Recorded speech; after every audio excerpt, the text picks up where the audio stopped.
there with him. He went to get his coffee.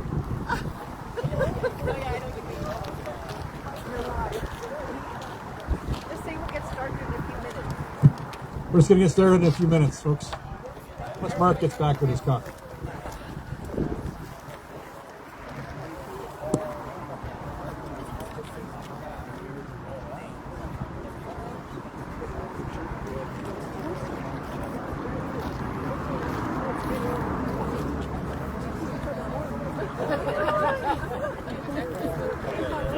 So far? Come on. That's all good. Is that your water?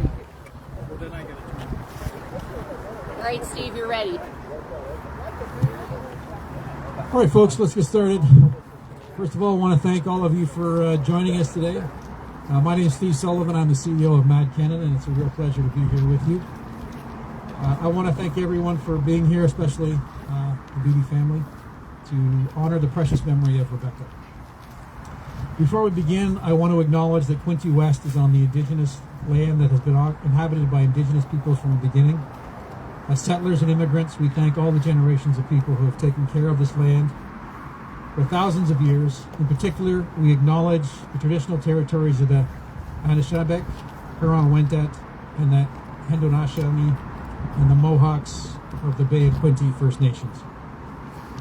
I also want to acknowledge Quinte West have been so helpful in helping us, accommodating us for this event, also in installing the sign, and thank the leadership of the mayor for his efforts and his team here at the city. One of the benefits of working with Mad Canada is we unfortunately meet a lot of people who've been through tremendous tragedies, but we get to know them and spend time with them, and over a course of years walk with them on their journeys. And I've had the ability and the privilege of doing that with the Beatty family, Mark and Connie and Victoria. It's been, again, brought together by a tragedy, but I'm so proud to know them and have gotten to know them, and they are such an incredible family, and they represent Rebecca's memory, and they honor her every day, and we're just glad to be a part of that and help them with that. We know events like this are never easy, but you all face your loss and your grief with hope that you will prevent others from experiencing the same sort of devastation that you have. And we thank you for your grace and strength.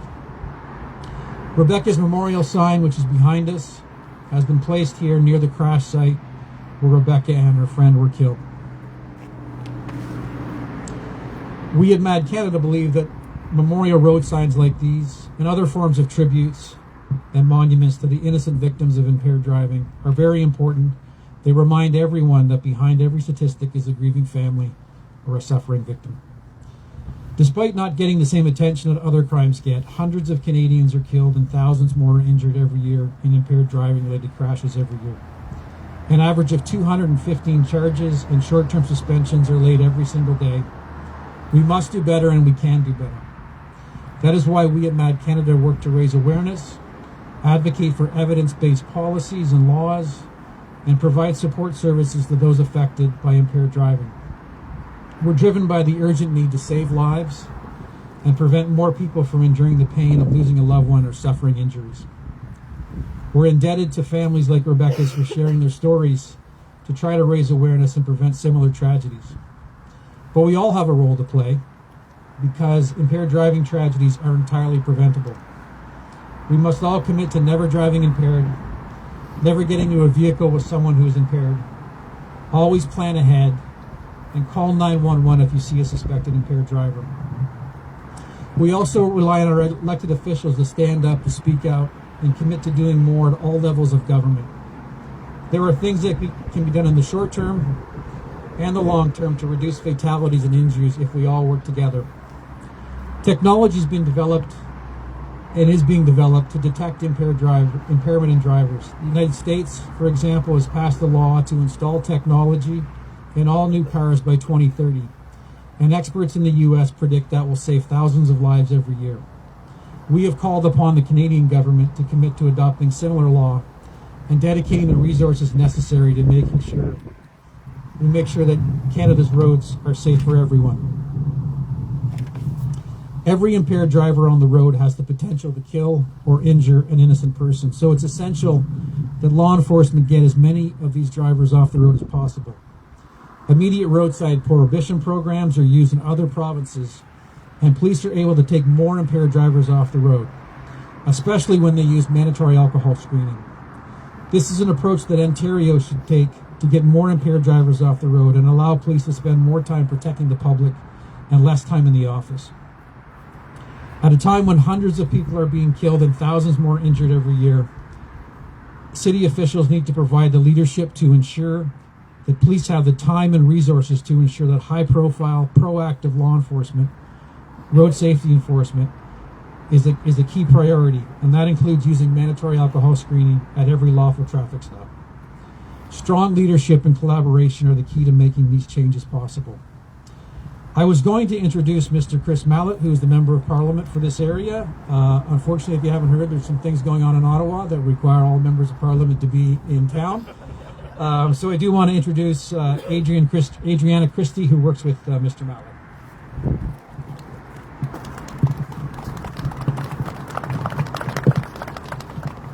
Thank you. Good morning, everyone. I'm honored to be here on behalf of Member of Parliament Chris Malette, who, as you've heard, is stuck in Ottawa, but he sends his regrets. He would have really liked to be here himself. Today, as we gather to unveil this memorial, we do so with heavy hearts and tremendous hope. The memorial represents more than its physical reminder. It serves as a commitment to remember your daughter, sister, and friend. It demonstrates your continued efforts to bring awareness and prevention to the issues of impaired driving. The memorial underscores the shared responsibility for everyone to make informed decisions, advocate for safety, and safeguard one another. To the family and friends of Rebecca, your strength is inspiring. Her stories and memories live on through you and through this memorial. Thank you to our first responders, to Mad Canada, and the members of our community for our ongoing efforts to raise public awareness and enact tangible change. Thank you to everyone for being here today. Thank you.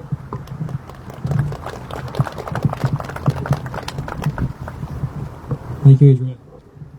I'm now pleased to introduce Mr. Tyler Allsopp, who is a member of Provincial Parliament for the Bay of Quinte. Mr. Allsopp has shown strong dedication to serving the people of this region, and we're grateful for his presence here today and his ongoing commitment to the safety of the community.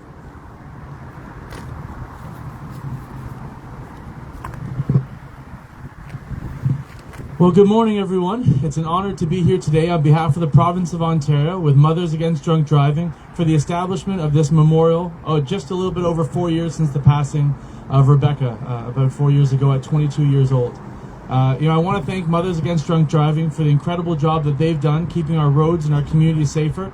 But as was mentioned earlier, we know that the responsibility falls to all of us, because a little bit too high is too high, a little drunk is too drunk, and a quick text takes too long when it can cut short the life of someone like Rebecca at 22 years old. And we all bear that responsibility to make sure that when we see a coworker that's had too much to drink, that we take their keys away. When we see a friend that maybe is still a little bit too high, that we call them a cab. And if you're driving with someone and you see that they're texting next to you, let them know that you're uncomfortable with that. And if it's really important, that you can send those texts for them. Because the minute that it takes in those awkward conversations save a family like this one years and years of grief because of a life that was taken too early. So I want to thank all of you for the commitment that you've made. I want to thank the family and send my deepest condolences on behalf of the province and of Premier Ford. And we know that we have to do better, and we are committed to doing better. So thank you very much for coming today, and let's all do what we can to keep streets safer for everybody. Thank you.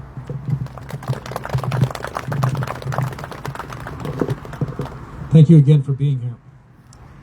As you know, today we're here in beautiful Quinte West region, which has been instrumental in bringing this roadside memorial to be installed. Obviously, City Council approved the sign, and obviously City staff, we were able to work so well with them to have the sign installed. I also want to thank Mayor Harrison for his leadership and welcome us and his team in making this possible. Please join me in welcoming Mayor Harrison. Say a few words.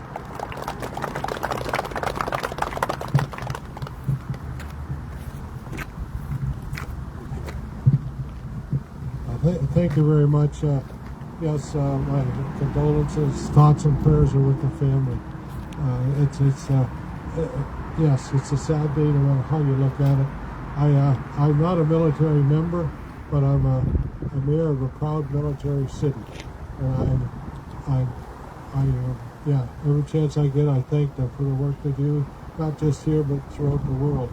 And I thank Mad Canada. Yes, it's a great project. Every council meeting, I get statistics from our detachment commander, Inspector McNaughton, and I put those statistics out to people so they know that it's unfortunate. All the work we're doing, but impaired driving is going up. Charges are going up. It's not the way it should be. We need to continue to encourage people to respect the lives of all other people. So today is a special day, just because we're doing what we're doing. I want you to know I take part in the Red Nose program. I've done it for a good many years to try to encourage people to call for a ride. And I have a team that works with me, Chief Whelan, CO Angelo, other council members to do our best. And yes, anyways, I want you to know we're with you in every way we can. Thank you. Thank you, Mr. Mayor. Events like this remind us that a meaningful change can happen when every level of government works together towards a shared goal: safer roads and safer communities. Before introducing our next speaker, I'd like to mention the important role of our law enforcement partners. They witness the devastation of impaired driving firsthand. You're often the ones who deliver the horrible news to families that a loved one has been killed or injured in a crash. Your dedication to stopping impaired driving means so much to us and to all the families affected. We know how important proactive law enforcement is to reduce impaired driving. That's why we have advocated for tools like mandatory alcohol screening, which when used to its potential can deter people from driving impaired and make our roads safer. In communities across the country, Mad Canada chapter volunteers work with local police services to promote the sober driving message. I just want to do a shout out to our Mad Quinte West chapter, who I know works really closely with law enforcement's area. But there's so much in the community to raise awareness and make the roads safer.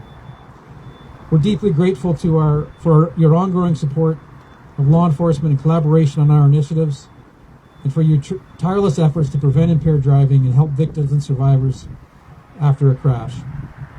We're pleased to have Inspector Kristy McNaughton, Detachment Commander of the Quinte West Ontario Provincial Police Service, here today. Please help me in welcoming Inspector McNaughton.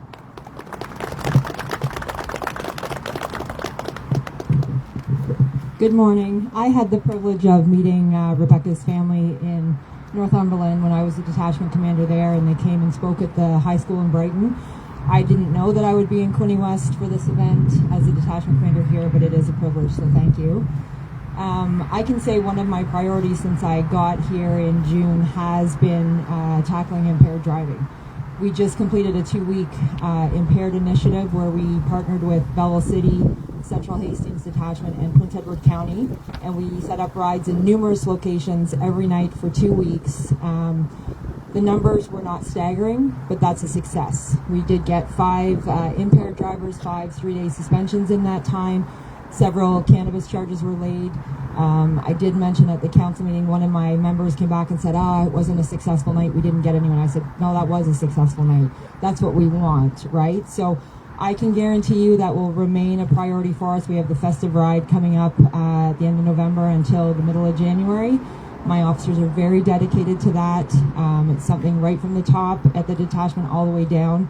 Impaired driving is a priority. The mass that's sent out in emails every day. It's now, and we have the authority to stop every vehicle, give them the roadside. Our numbers have doubled this year from 2024 when we had, I believe, 84 impaireds. We have almost doubled. It's 137 right now this year, but I think that's because we've been using that authority and we've been out there. The numbers on frontline are greater, so that gives them more time to be out there doing proactive policing, and therefore the numbers have increased. So we will continue to make this a priority, and we thank you very much for your support. Thank you.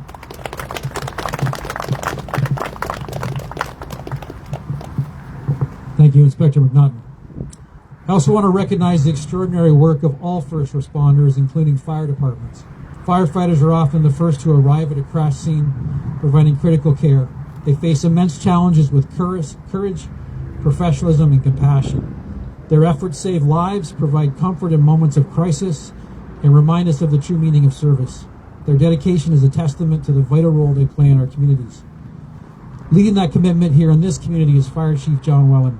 Under his leadership, the department continues to exemplify dedication to public safety, prevention, and support for victims and families. Please join me in welcoming Chief Whelan.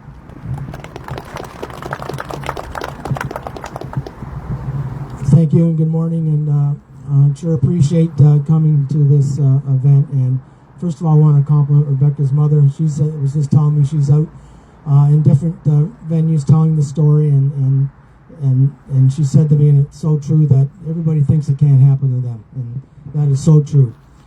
I travel this roadway every day, and I was one of the first units on scene at this tragic event, and it didn't have to happen. And I compliment all our first responders, because it doesn't only just affect the families and friends, but it does affect a lot of first responders when we go to these tragic events. And again, hats off to Mad Canada, and I know we're trying our very best. We give people the tools not to drink and drive, and quite often they ignore it. As the mayor said, we've been helping out with Red Nose, the Mayor Harrison and I, and other councillors for the last 10 years, and every little bit helps. And again, if you see an impaired driver, call 911. Thank you. Thank you, Chief Whelan. When we talk about the Canadian Armed Forces, the words courage and professionalism and service exemplify the work our brave men and women do. So we're grateful to have Sergeant Cameron Lane of the Canadian Armed Forces with us today. Sergeant Lane was really helppful in coordinating our ability to use this spot near the sign to accommodate the service. So we really appreciate Sergeant Lane's help. He's here to say a few words.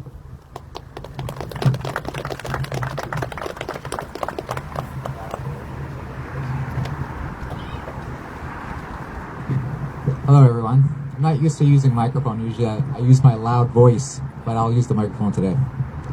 Today we gather in solemn remembrance and deep respect for Rebecca Beatty, a cherished daughter, sister, and friend. A community member whose life was tragically cut short. To the Beatty family, please accept our heartfelt condolences. No words can truly capture the depth of your loss, but we stand with you in solidarity and compassion. This memorial road sign is more than a marker. It is a lasting tribute to Rebecca's memory and a powerful symbol of the consequences of impaired driving. It serves as a reminder to all who pass by every day decisions behind the wheel carries weight, and that the lives of loved ones hang in that balance. Rebecca's presence continues to be felt in quiet, meaningful ways. For those who knew and loved her, a dime glinting on the ground or a chickadee perched on a nearby branch is more than coincidence. It's a gentle sign that she is near, watching over, and forever part of their lives. These moments remind us that love endures beyond loss, and that her spirit lives on in the hearts she touched. Let this sign not only honor Rebecca's life, but also inspire change. May it encourage reflection, responsibility, and a renewed commitment to protecting one another on our roads. Through this tribute, Rebecca's legacy will continue to speak, urging us to choose safety and to choose life. To the Beatty family, your strength in the face of this unimaginable grief is a testament to Rebecca's spirit. May this memorial bring you some measure of peace, and may her memory forever be a light in our community. Thank you.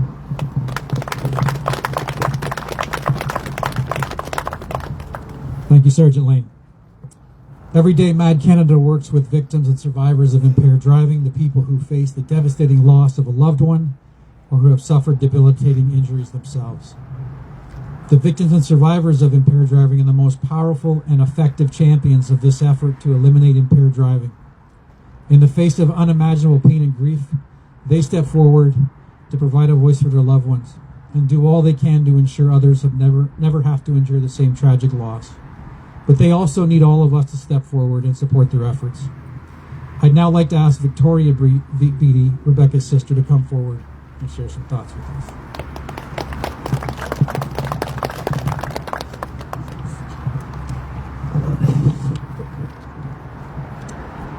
Thank you all for being here today. I apologize in advance if I can't get through this. My name is Victoria Beatty.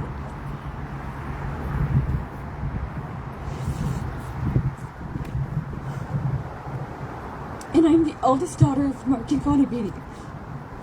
And on October 3rd, 2021, our lives were forever changed by one person's one choice. Let me begin by telling you a bit of our story. On October 3rd, 2021, was the day my sister died, and my family was robbed of a vital member and pillar of our family. My little sister was 22 years old the day of the crash, and she was 6 weeks away from turning 23. Rebecca was a daughter, a sister, a friend, a co-worker, a pastry chef, a Dean's List student, a fur mama to 2 dogs and 2 cats, and so much more. Rebecca was also someone who suffered from anxiety, insomnia, depression, and PTSD. She overcame a lot on a daily basis just to get out of bed and be an active member of society. On October 3rd, Rebecca and one of her best friends, Anastasia, went out for lunch. They had gone for sushi where they were scheduled to discuss Anastasia's upcoming wedding the following September. Anastasia had asked my sister to be a bridesmaid, and Rebecca was incredibly excited.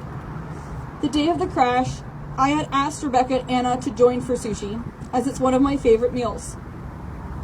I was unfortunately rejected, and was told it was a planned lunch just for the 2 of them. I then asked Rebecca to steal me a spring roll, asking her to just roll it up and put it in her purse. She, of course, declined that request as well. See, Rebecca was a rule follower, never stole, only recently started swearing about a year prior. She was the kind of kid who never watched rated R movies until she was of age. She didn't like driving on the highway due to her anxiety, and only recently started working on that courage and began to have much shorter drives since she wasn't always taking the back roads and backtracking on the routes. To hear that Rebecca was speeding to any extent was a surprise to me. I often teased her that she drives like a grandma because she followed all the rules regularly. So I imagined the girls belting out music or passionately discussing wedding plans during this point in their drive.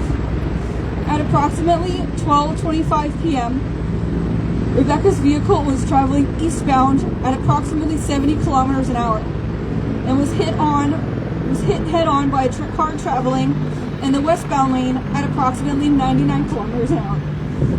Rebecca was killed upon impact.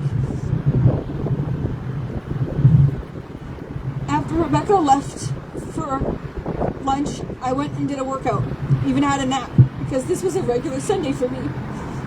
Until about 6:30 p.m., when my heart and my world were completely shattered by the news of her death. I will never not be able to hear my mother screaming as she received the news and her pleading with the police officers for them to be wrong. I will never forget the visual of my dad collapsing at the feet of the police officers, bawling and screaming from the news. I will never forget the immediate pain of devastation that we all felt with the news and the continuous hole we all feel from her absence. Rebecca and I were raised in a very loving household. We were incredibly close as siblings, but we fought as most siblings do. When we would, my mom would always tell us, "You better be nice to each other because one day all you'll have is each other." Built-in best friends for life. On October 3rd, 2021, my best friend was taken from me. I never got the chance to say a final goodbye as she was taken in the blink of an eye by a completely preventable act. I will never get to make new memories with my sister. And when the day comes far, far in the future that I outlive my parents, I will be alone. I will not have my sibling to continue our family traditions with. My sister will not be attending my college or university graduations. My sister will not be at my medallion meetings for AA. I will not have my sister as a maid of honor at my wedding one day. My sister will never meet my future children. I will spend every milestone without my best friend and one of my biggest supporters. I will continue to feel her absence with every day that passes. I will never again get to hear the sound of her voice, her contagious laugh, never hear another joke or be able to hug her. Since the day my sister died, I have suffered with increased anxiety and panic attacks, especially when my parents leave in a vehicle together, as I am now petrified that I will lose them the same way I lost Rebecca. It is no longer, oh, it won't happen to me.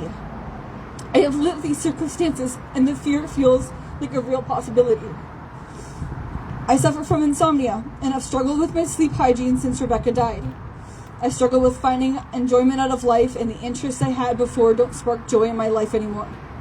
I used to really enjoy working out, and now it feels like a chore, and I struggle just to make it to the gym. I struggle with my appetite fluctuating from no appetite at all to everything in sight, or to eating everything in sight to try and provide myself comfort through food. Grief has been a monster, a roller coaster that consumes me on a daily basis. Every day is a fight to get out of bed and participate in activities or obligations. Although I am fortunate my parents and I are incredibly close and are able to lean on each other for support, we are all equally suffering in our own ways, which makes it challenging to really be there for one another when we need it most. Our family is not the same. Holidays feel pointless, and I do what I can to boycott them entirely. Traditions feel empty now. My sister was the one who made everyone's birthday cakes. She baked around the holidays, and many of our traditions hold her memory within them. With her absence at each of these events, it feels as if there is a missing piece. There is always a missing person around the table, one stocking that is empty by the fireplace, and so many presents that remain in the stores that she would have loved. Both Rebecca and her friend Anna died from a choice that one person made. I not only lost my little sister, but I have lost myself due to grief. I've had no choice but to adapt. I now have the baggage of grief to bring into every interaction I have. I speak about Rebecca as often as I can because that's how I keep her alive. And this is how I help spread awareness of these preventable circumstances. I use any opportunity to talk about her because I am petrified I'm going to forget her. Forget the sound of her contagious laugh, her voice, radiant smile, or forget a single memory. They say you don't know what you've got until it's gone. It can take a terrible head-on collision to make you appreciate the ones that were there all along. I was fortunate enough to realize how good I had had it before her death, to appreciate our time together. That, however, does not make grief easier, or the fact that I have to spend the rest of my life without her. When I was informed at a MAD Victims Conference that memorial signs were an option, I immediately knew I wanted to start the process to make that a reality. Whenever I am driving and come across a white cross on the side of the road or a highway, it is an instant realization that somebody took their last breath in that spot. With no other information than that, it saddens me to think that my sister would have been another faceless, nameless white cross on the side of a road. With the help of MAD Canada, specifically the Regional Manager of Victim Services for Ontario and Quebec, Chloe Piche, sorry if I said your last name wrong, as well as all of the other MAD staff, such as Steve and Don, the City of Quinte West, specifically the Chief Administrative Officer, Chris Angelo, and the Trenton Military Base, specifically Sergeant Cameron Lane. This has become a reality because of all of the collective hard work, as well as other individuals I have not named. Thank you from the bottom of my heart. With your help, we are here today to unveil the memorial sign for Rebecca. Because of this sign, Rebecca will be remembered by not only her family and friends and those who knew her in life, but her name and this sign will be a reminder of the beautiful life that was cut short due to the actions of an impaired driver. This sign serves the purpose of remembering my little sister, but also spreading awareness for the Preventable and Senseless Act. Thank you to the military base for giving us a space to gather to hold today's unveiling ceremony proceedings, and for giving my family and I a safe space and a tree to come to when we need to feel closer to her. Thank you all for joining us here today, and all those involved in making this sign a reality, for the help and helping us remember our Rebecca.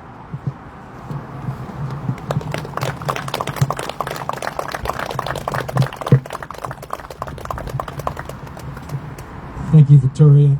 I just want to say as well, I kind of knew at our conference when Victoria heard about the signs that she wouldn't stop until we got one. She's really actually become a leader in our little Matt family. She got us to start a virtual support group for siblings. So I just want to thank you for your dedication and commitment to remembering Rebecca. And, we will never forget her, and we will always speak her name.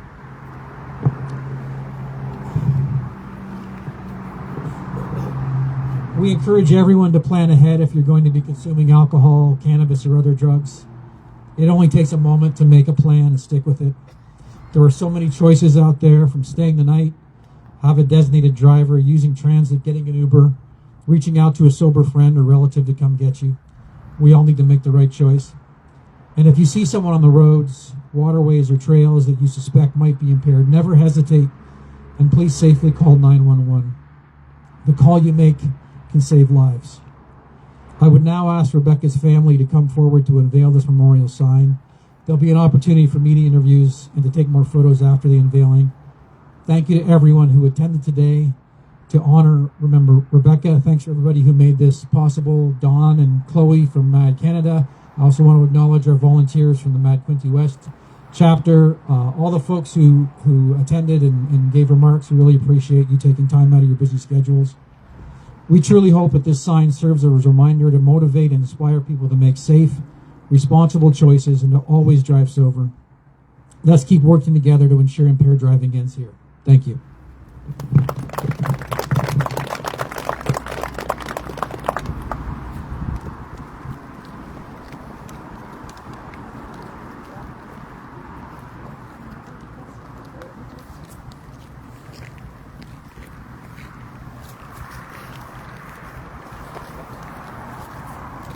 Join us. Please join us.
As long as the post is.